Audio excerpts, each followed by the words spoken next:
Bien que légalement mariée, Mme Ziblata et ses 2 enfants ont été chassés de la maison que son défunt mari a construite. Les beaux-parents vivent ou occupent désormais cette maison quand les enfants se retrouvent dans la rue. Est-ce normal?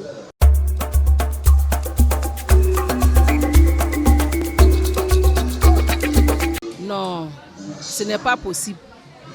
En tout cas, ce n'est pas possible. Une femme légalement mariée, la loi n'autorise pas que les beaux-parents viennent la chasser de la maison. Ce n'est pas Alors, possible. nous sommes dans la situation où elle a été chassée. Les enfants se retrouvent dans la rue.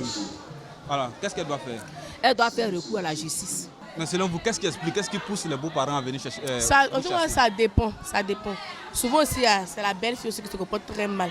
Souvent aussi, là. En tout cas, ça dépend. Il y a beaucoup de trucs. Si elle est déjà mariée légalement, elle n'a même pas à se lamenter son sort puisqu'elle est déjà mariée. Elle va directement poser plainte.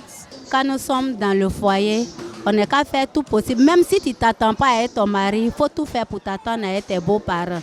C'est très important. Parce que si le mari n'est plus, les beaux-parents vont penser à tes faits, les bienfaits, là, ils ne vont jamais oublier. Ils ne peuvent pas te chasser de la maison. Ils vont plutôt s'occuper de toi et les enfants. C'est méchant, mais la dame va partir voir ses enfants. Qui va s'occuper de ses enfants? Plus que le papa ne vit plus. En tout cas, c'est méchant. C'est pas normal. Moi, s'il n'a qu'à moi seul, je vais aller à la justice. Je vais aller me plaindre à la justice.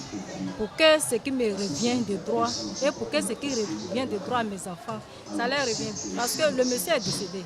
C'est pas eux. Le moment où il souffrait avec sa femme et ses enfants, il n'était pas présent. Il était sous soleil, dans la pluie. Il cherchait son argent. Il l'a réalisé. Oui, il est décédé maintenant et ils viennent maintenant pour chasser la femme de sortir. Avec les enfants, ce n'est pas normal. En Afrique, ici, il y en a beaucoup. Quand le monsieur est là, il ne se présente pas. C'est quand le monsieur décède, même son corps est là, ils n'ont pas mis fort mort. Et ils commencent à partager pendant que la femme est assise, pendant que la femme est là et les enfants.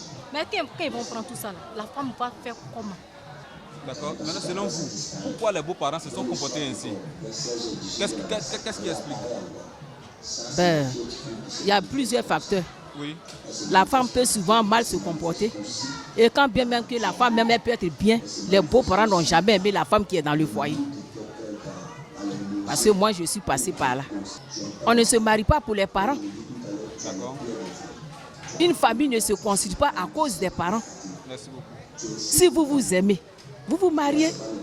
Seulement, on a besoin de la bénédiction des parents. Mais si on veut avoir, comme on appelle, la vie des parents, c'est que personne ne va se marier. Parce qu'il y aura toujours quelqu'un qui ne va pas aimer l'un ou l'autre. Selon vous, quel serait l'avenir de ces enfants? Bon, l'avenir des enfants ne sera pas bon. Les enfants vont devenir l'enfant de la rue.